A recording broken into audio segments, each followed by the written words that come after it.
Still connecting. All right, so we are live. All right, hello everybody. Let's see, we have folks who are going to be joining. I'm sure we'll continue to join as we are getting started as the last sessions end. So welcome to the last official session for the L&D Cares. It's been a great week, a long 4 days, lots of meeting, lots of learning, lots of interacting. So to finish this up nice and strong, I'm so happy and pleased to be here with Lindsey Sanford, who's the Chief of Staff at Palo Alto Networks. And I don't want to eat into Lindsey's awesome time, so I'm going to let Lindsey introduce herself and take it away. And Lindsey, your screen is not sharing, so if you try to go ahead and share, I'll let you know when it's up and we can see your slides. Sounds good. You should be able to see it now. Yeah, just go ahead and put it in presentation mode and we'll be off and running. Beautiful.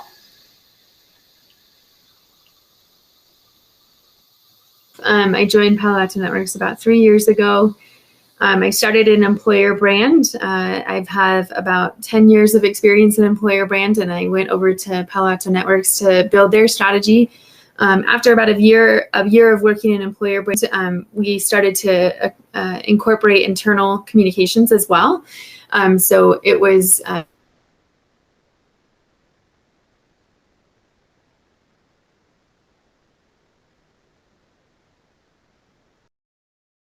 today I'm just going to talk about what we're doing in terms of facing the COVID crisis, and then what happens after the COVID crisis, and how companies will return to work after we go back to what might be considered the new normal. Many companies out there are still trying to figure out what that is. So jury's out on what this looks like, but we're certainly attempting to define the future of work as we see it and meeting the needs of our employees in this moment. So I'll go ahead and dive in terms of, we essentially started in the very beginning around this, when almost every company out there had to, sorry, Jessica, is there a question? Your slide stopped sharing for some reason. Oh, weird, hold on. Can you see it now? No. Oh, now, hold on, it's thinking. Can you see it now, Jessica? We're back. Yep, you're good. Oh, great, thank you, Sarah. Okay, so we'll keep going. So anyways, and many companies in March were struggling with this concept of what do we do next and what do we do now? I think many companies honestly didn't know, well, everyone know what we were facing when this started late 2019. And then as we moved into 2020, many of us were still struggling with what would be next for our organizations. For Palo Alto Networks, as early as March in 2020, we sent our employees home. We were one of those companies in the tech area and the Bay Area to send our employees home. We started kind of with an invitation of work where you want to, and then we moved into mandatory, everyone needs to work from home. We did that globally, and we're still very much in that right now. So it's been almost a year now where we've all been working in this different circumstance. It was really fascinating in the very first few weeks of moving into that. From March until May, we started to launch focus groups of what do you need in this moment? What are you feeling in this moment? How are you responding to the communications you're receiving from leadership? But we very quickly turned around into focus groups and started to understand what our employees needed. In that moment, we learned a lot about what our employees were asking for. First and foremost, employees wanted stability. They wanted to know that their jobs were okay, that they were okay, that they were financially secure. They wanted to know how long they would be working remote, and how long the pandemic would last. Certainly questions that we couldn't really answer. But we did learn a lot about the frequency of communication, what our employees wanted to feel in this moment. And we started to reimagine what that would mean long-term for our employee population. I remember the day very well. It was end of May, towards Memorial Day weekend, and end of May, we were out camping in the middle of nowhere, and I got a phone call from my boss, our chief people officer, Leanne Hornsey, and she said, "Let's build something new. Let's do something great." And she asked if I wanted to create an example of what the future could be for work. And it was such a great moment because we came together over that weekend. We were ideating what this could mean, not just as a moment, but more of like a movement, like where we would head next after we returned to work or whatever this new normal might be. So that's where we started to reimagine what the future of work might be based on what was happening in the environments that we were seeing. What we found the most of, though, and this is a really fascinating study put together by McKinsey in June of 2020. It's a lot of data on the slide, so just take a moment to look through it. But what it's really saying is that employees need 4 things in this moment, in any moment, right? So this isn't just during a pandemic. It's regardless of what pandemic or not is happening. There are 4 themes that employees need to feel to remain engaged, effective at their positions, so productivity, and that they feel well-being. This survey is great because the 4 themes that were identified were stability, then we had trust, inclusion, and contribution. So when you start to dive into these categories, there's actually a prioritized rating or ranking of where these fall in employee prioritization. Job security, number 1. The first thing that we did in March for Palo Alto Networks was when we sent people home, we also told them that their jobs were secure. We said there would be no COVID-related layoffs. So that was the first thing we gave our employees was stability, both financial and job security. The second thing that we realized that we had to do was not only do employees need to know that their job is secure, that their finances are secure, but they need to make sure that they maintain that balance. I think a lot of employees found that particularly difficult this year because everyone's at home. It's really difficult to establish those barriers when you're working in an environment that doesn't have separation. So when we started to look at the data that McKinsey came up with, and we partnered that with the focus groups that we hosted with internally, we started to build a better people strategy. So we built the people strategy of the future. What are the main things that people teams need to provide for their employees in and out of this moment? And how can your people team programs enable these so that you realize the potential of them on the back end? So on the back end, you have 3 categories of effectiveness, engagement, and well-being, because once you meet the employee's needs, the back end is that you have the benefit of a highly engaged, highly productive, and a highly healthy employee who is someone who feels enabled, secure, and safe, and that they feel a sense of inclusion and belonging. So it's a really great data point to look at when you're establishing a people strategy. But we looked at it as more of how can we take this data that redefines the people team's approach. Many people programs and many companies in general haven't really revolutionized the working world since the 1990s. So in the 1990s, you saw a lot of responses from companies like Twitter and Google and Facebook, where they established these epicenters, these offices that drove people in droves to these locations. I think what many companies are starting to realize is that our people strategies are outdated. And instead of being focused on the individual, they were focused on land, real estate, and the business objectives. So when we started to assess this data and look at how people were reacting in this moment, we started to see the trends of that this wasn't just something happening during a pandemic. It was a revolution of the people strategy as a whole. So we knew that we needed a people team strategy that really focused on those 4 areas. At most, we need to provide stability. Sometimes that means decreasing uncertainty. So it could be as simple as, hey, we don't know when we're going back to work. In terms of the physical office, we don't control the pandemic, believe it or not, but we want you to know that we will give you updates on an ongoing basis. So we found that to be incredibly helpful because the first thing that we did was stability. And just your job is safe, you're safe, do a good job, we'll recognize the value there, but we're providing updates as frequently as possible. The second element of our people team strategy was really building trust. It was developing those deep relationships. So we immediately transferred to a more frequent all hands format. We opened up an email called the Manager Minute. Every Monday, we sent out an email just to people managers about what was coming, what they needed to know, how they could communicate back to their teams, and just sustaining that trusting relationship that was built on a frequency of communication and transparency of materials. The other thing that we did, and this is, of course, accelerated by the need to respond to the Black Lives Matter movement and other movements that we're experiencing still today, was the stronger sense of belonging. When everyone was distributed, we noticed interesting side effects, and some of our underrepresented minorities actually felt more comfortable at work because they didn't use videos, which was a sad state on the way that people had this sense of belonging. We weren't solving the problem, but we were creating barriers to the sense of belonging. So we've reinvested in our inclusion and diversity strategies to make sure that everyone at their core feels like they belong. And then, of course, the very last one was a somewhat controversial one. But what we realize in this moment, no matter what, is that employees need to feel recognized and employees need to understand how their contribution is being felt. Some of the Silicon Valley companies started to respond to the pandemic by saying no more performance reviews. So they said, hey, we're skipping this performance review this 6 months. Google skipped promotions, Facebook skip performance evaluations, but we kind of stood on the opposite side of that. We had amazing business quarters as Palo Alto Networks transitioned companies like PwC with 250,000 employees to a virtual environment through our VPN. We had amazingly productive quarters. We had an incredibly hardworking employee population. We hit and exceeded our goals time after time. And the last thing we wanted to do was ignore those contributions. At our core, I think employees and people in general just need to know that their contributions are felt and recognized. So we actually went back on the other way for the performance elevation side and made sure that our employees felt that their contributions were recognized and maintained our performance cycles every 6 months like we had done previously. One of the really neat things about this strategy, though, is that was addressing the very right-in-time resources, which is employees really needed security at that point in time, and they wanted to know what the future looked like. But like I said, as we started to go through some of these conversations, people realizing this flexibility in this virtual distributed world, they were starting to realize the potential of the future.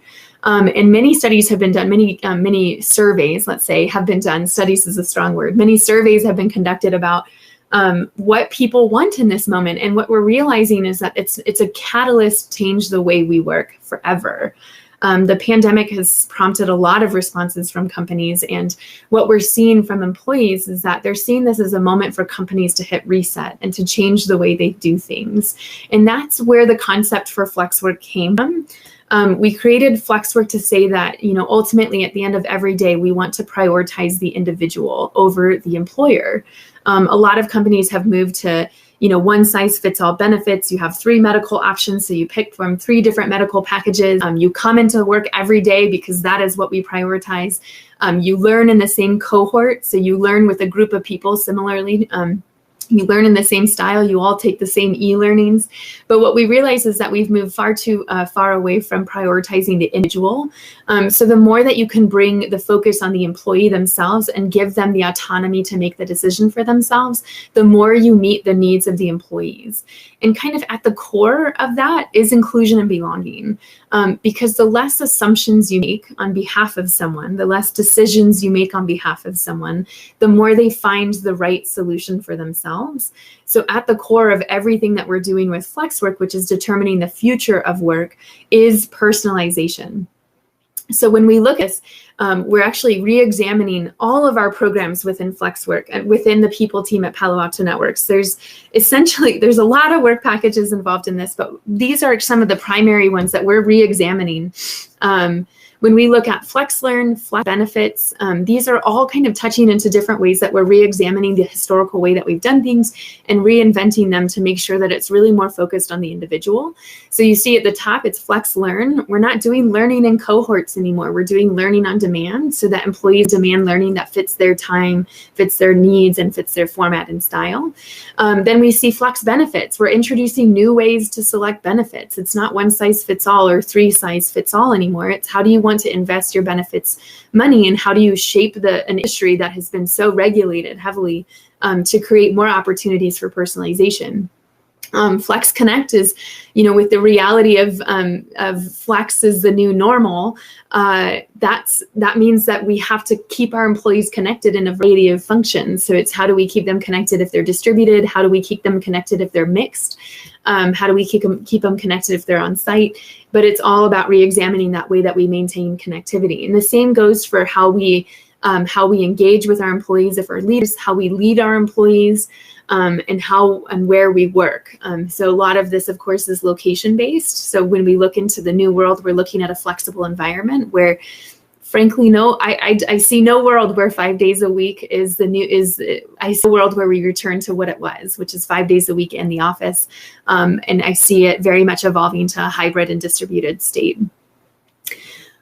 What we did at the same time, and I'm just keeping a close eye on time because I want to make sure we leave some time for questions. What we did at the same time was we decided that this was bigger than Palo Alto Networks. So even though we had these conversations in May, we started to bring other companies along. We said, we think that this is more than just a company moment, it's an industry moment, and everyone needs to prepare for this new environment and meet the demands of the employees. So we established something called the Flexwork Coalition. The coalition was founded by Palo Alto Networks, and we partnered with Uber, Zoom, Box, and Splunk. So there are 5 founding companies of the Flexwork Coalition. We meet on a biweekly basis right now with chief people officers from all over the United States, all over the world. We have about 40 different chief people officers that join these biweekly meetings. And what we do in these meetings is solution the challenges that we're facing. I certainly don't want to undersell the complexities of what this kind of momentum would require. The best example I can provide is benefits. Benefits is a highly regulated industry. So when you look at making adjustments to medical benefits to make them more personalized and flexible, as bad as it is to admit that, a lot of that is IRS and regulated legally. So there are only so many instances where you can make adjustments because of the legal ramifications of providing consistent benefits. But if you want to move to an environment that is really more on demand and at the rest of the employee, it takes some work. So it's an interesting thing where a lot of companies are facing challenges like these, and we're bringing them together to kind of solution the answers together. But it's been a fascinating journey so far. We're found 4 key principles, and the main one that I would want to convey at this point in time is that essentially the organizations that embrace this moment as something bigger than what we had to do during the pandemic, the ones who take advantage of this opportunity will ultimately be better prepared for the future. Not only from the perspective of providing them with providing their employees with more personalized options, so you're increasing the sense of inclusion and belonging, but you're also providing more opportunity to provide your employee and meet your candidates' needs. So when you look at how other companies are responding in this moment, Salesforce comes to mind. They just announced this week that they were moving to a flexible work environment. We're kind of moving into table stakes environment at this point. So in order to attract and continue to retain talent, there is a component here where you'll have to adjust your programs to be competitive, to be flexible. So it's an interesting adjustment. A lot of what we do around the coalition and all of this is accessible online. So if you're kind of facing some of these same decisions and you're working through what the future of work will look like, we do have a website called flexwork.life. It's where we publish our case studies. So we have 4 case studies live on the site and a framework for determining how you can move some of these people team programs to a more personalized approach. So certainly feel free to check that out if you're looking for some resources. It's been a wonderful experience so far, and we've really looked at how we can adapt these items to be more responsive to our employee needs. But the first 4 case studies that we published was really focusing on virtualizing development and learning. So the very first thing that we published case studies around was a virtual internship experience, annual learning that became virtual. And then we also provided a case study on sales kickoff and sales enablement, how we moved to a virtual environment to enable learning that in that environment. And then we also had one other case study that was published on onboarding, so virtual onboarding. It's been a very difficult challenge for many companies. So those are the first 4 case studies that we published. The next 4 case studies that we'll be publishing soon will actually be focused on well-being. So it's interesting because many companies are realizing that the role a company plays in well-being is drastically different from what it used to be. In fact, I think with the precipice of burnout and the increase in burnout and the decrease in mental health to levels of recession level from what we saw in the early 1900s, many employees are struggling with their mental health in this moment. So we're looking at new ways to create curriculum, learning, and more on ways to encourage employees to take care of themselves. But at the end of the day, we have a lot facing us. These are not small problems to solve. So one of the things I just wanted to leave you with is that as we look at reshaping this, we're really reading that data that you saw on the McKinsey slide, which is how do we meet the needs of our employees? How are those needs exacerbated during a pandemic and whatever might happen in the future? And then how we can reinvigorate the industry itself from a people team perspective to change how we viewed these industries for so long in a way that really focuses on the employee at the center. So I think that leaves us about 5.5 minutes for questions. So Jessica, I'll stop there and see if there's anything I can answer. Yeah, so we had a good conversation in the chatter, including my last comment, which is awesome. I love it when smart people and companies do all the research and legwork for the rest of us. It is helpful. I very much, I'm not the data and analytics person. I don't like doing it, but I like seeing the final report. I enjoy that because I believe in making informed decisions based on data. Like, I believe in the power of data. I just don't want to be the data cruncher. And I think a lot of people in this field fall into that category. Like, right, we're on the people side. We're not on like the numbers and science and analytics side. Mm-hmm. No, but I think what you guys are doing is, it's interesting hearing you talk about the internal versus the external and how you're taking all of this and really walking the walk before you externally go and talk the talk, like using so can you talk a little bit about that? Like, how are you using, Flexwork and Palo Alto Networks as your, case study before you're going and, sharing all this out in the world? Yeah, I mean, I've always viewed Palo Alto Networks very much as two components. I have the internal, which is all the work that we have to do amongst the 9 different work packages that I program manage. And then we have the external, which is the coalition, where we share the learnings in a very open source way. As an example, we really revolutionized our learning, and to kind of clarify, because I was seeing some comments in there about the learning strategy, our main purpose with learning is to provide more options so that people can opt in and opt out based on what they need. So we still very much offer learning opportunities that are based on group sets, but we also allow individual on-demand learning. We've introduced LinkedIn licenses so that people can go to LinkedIn Learning, and it's more of like kind of an on-demand need, but it's really oriented because at this point, what we really want to provide is choice. We want more people to have more choice so that they can pick and choose, opt in and opt out based on what they need in that moment. So it's really more about offering more opportunities. And then I'm going to say it is transactional, right? So if the employer gives and gives and gives and ultimately has to come back in some kind of way, kind of like a social contract or a contractual agreement where we say, we're going to provide you 7 different ways to stay connected. The expectation is that you stay connected. So there is kind of like a social construct there that we encourage. So like the same thing goes for learning. If we provide a live speaker, we provide LinkedIn licenses, we provide an entirely new on-demand learning system that we've really beefed up in the meantime. What does that mean in terms of our expectation? It's that you take advantage of the learning in front of you and you look at it as a continued growth opportunity. In terms of case studies, we rolled out things pretty quickly. One of the first things that we did was a flex benefit stipend. It's a completely flexible spend. You have $1,000 per year per employee to spend however they see fit on wellness. So I think we've got like 50 or 60 different categories that employees can choose from, whether it's like Coursera, it's Mindful app, it's Calm apps, it's yoga classes, yoga equipment, yoga pants, because we all know that we need more of those. But we essentially risked an entirely flexible benefit to let employees spend money however they wanted to in this moment. So that was one of the first things that we did. Awesome. We're monitoring that pretty closely, but to be determined on the output of that. I think that's one of the biggest challenges, Jessica, is just really understanding the impact because we've moved so quickly. Right. And you try to have, you want to be flexible, but you also need to have integrity behind that process because it is company resources. So it's definitely hard to, be flexible, but still feel like you have some integrity and control and, keep track of everything from the company perspective. Yes, absolutely. And I saw Helen's question there. How does the gig economy dovetail with the Flexwork approach?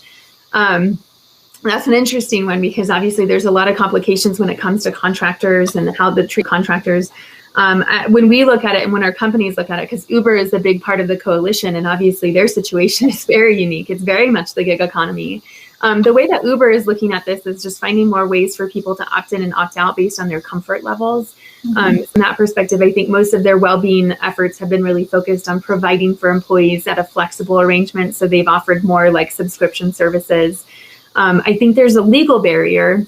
And I guess my only answer to that would be with the legal barriers, I do want to say that, especially with the work that we've done in benefits recently, we've really been starting to challenge some of the infrastructure that we've taken as a requirement and really started to look at, like, is it requirement? How can we push around the edges? How can we supplement around the edges?